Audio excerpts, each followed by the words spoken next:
Hello everyone, I'm Michael from Mike at Work, and I'm going to show you today how I fix this Kitchenaid hand mixer. Very useful tool in the kitchen. If you haven't tried one of these, I should give it a try. They're very handy, but unfortunately for the person who passes on to me, it's got a problem, and the problem is it gives off a smell. So it still works, but it's got a problem.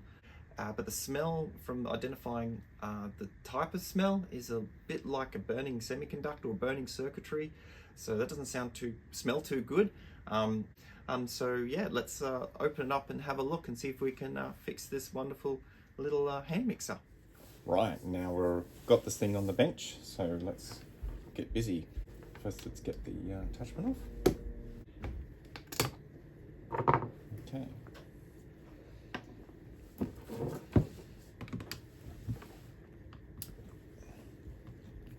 Take this off. Yep, it's pretty easy.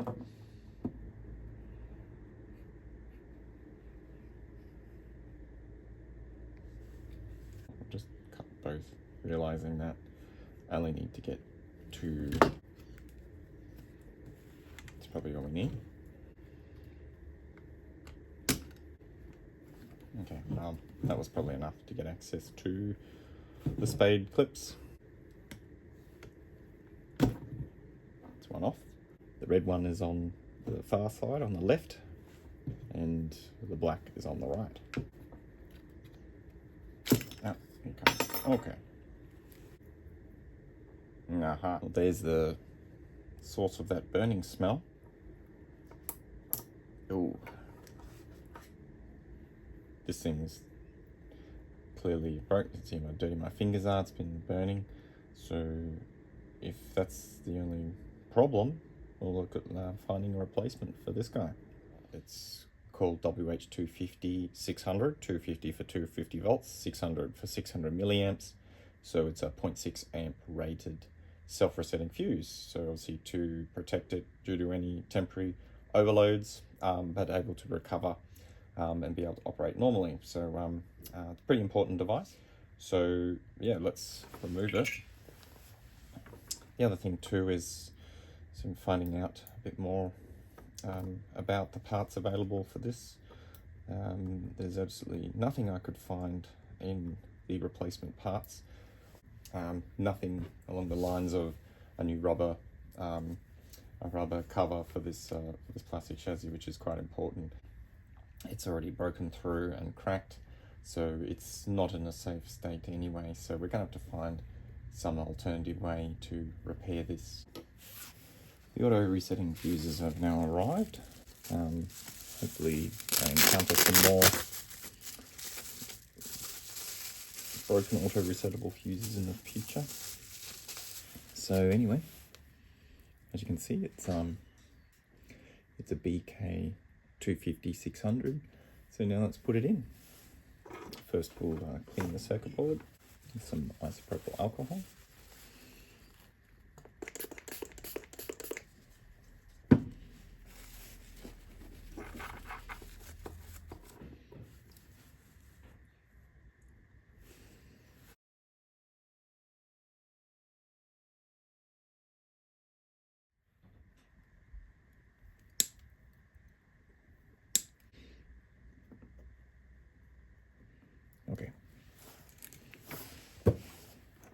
Okay, let's put the fuse back in.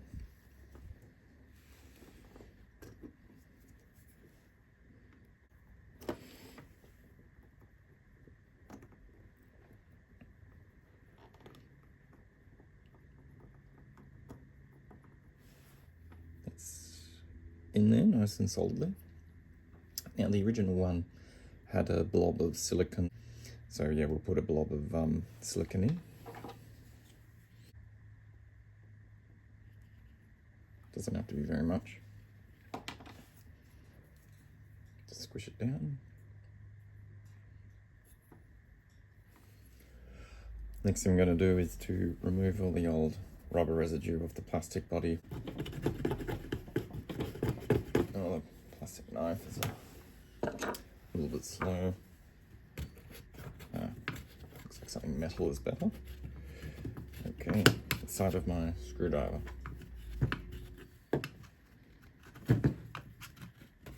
Right, now we're ready to put the circuit board back into the chassis. You can start by gently sliding it back in. So there's some little slots, it's probably a bit hard to see, but I'm going to get them into those slots. Okay, they're in. I pushed the switch down while I was doing it. Get to about halfway. And now we can connect the motor wires. Okay, that looks in. Pointing now towards away from the circuit board. Push it down. If we now just tuck those wires in and slide the board down. Oh, look at that. Right, now it's time to put the little metal switch actuator. It's come clear of the where the clip needs to go, so now we just push the clip back down. It has a lock in there. Slide that circuit board back down.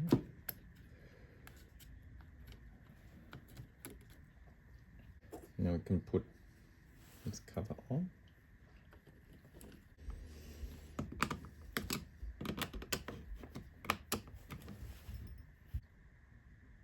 Rounded side faces that way,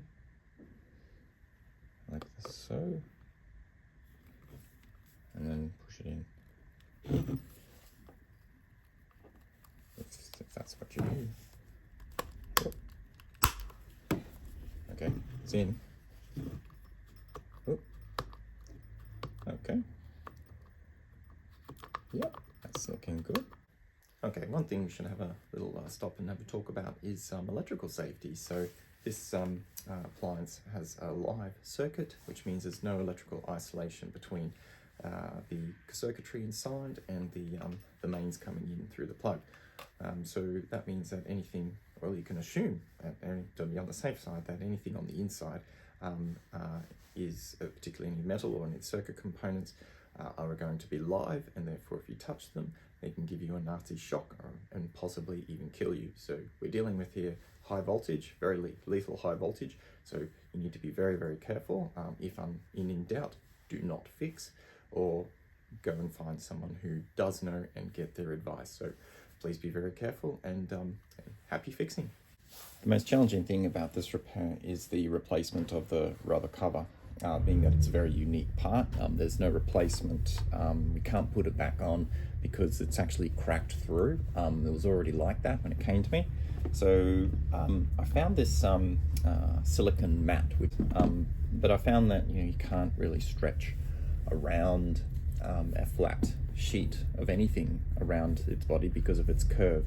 So instead, I've got this product called Rescue Tape. This is it here.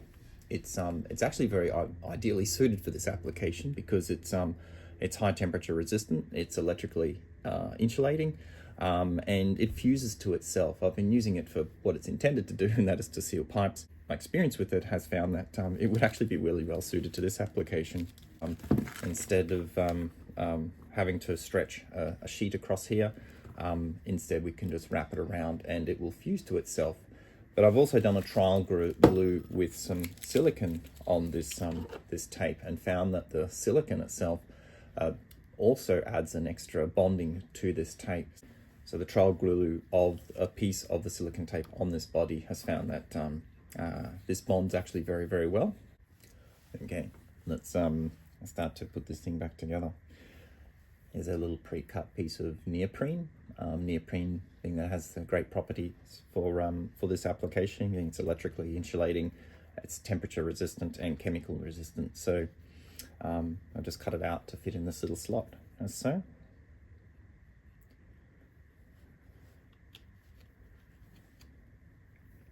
There we go. So switches, good.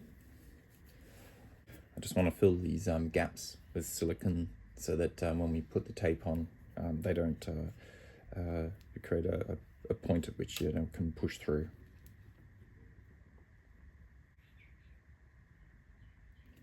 This side too. and for trying to make this watertight. We don't want any water getting in there from handling it. We'll also put some around here. That's good. Now we can smear some around its body.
It has all gone around and it has fused against itself, and obviously with the silicone underneath, it'll also attach to the plastic below, but importantly the switch works. And I put a cable tie across the end at the top to hold it down while the silicone cures. But it's essentially come to a complete seal, which is great because we want to make sure it's watertight. Yeah, I think this is going to work good. Well, we'll just let it cure. The silicone on the hand blender has now cured, and it looks pretty intact. Actually, it's a little bit like the handle of a tennis racket, but not a bad fix, I must say. It's sealed very well, and it's all very intact. So let's now cut off the cable tie. Okay, like so. And yeah, it feels very good. The switch clicks. Okay, so let's give it a try. We'll now plug it into our power meter, and we'll make a banana smoothie to celebrate the success of the repair.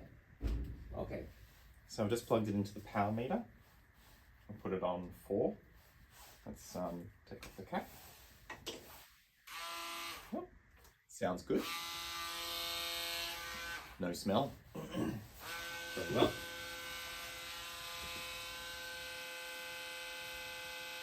It's using 70 watts on the setting 4.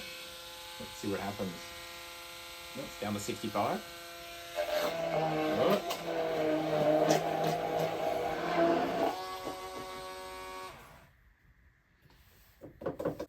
Alright, it got its maximum up to 170 watts. So that's pretty good. That's about what it's rated at. It didn't trip. And it looks like this hand blender has been fixed. So thank you very much for watching.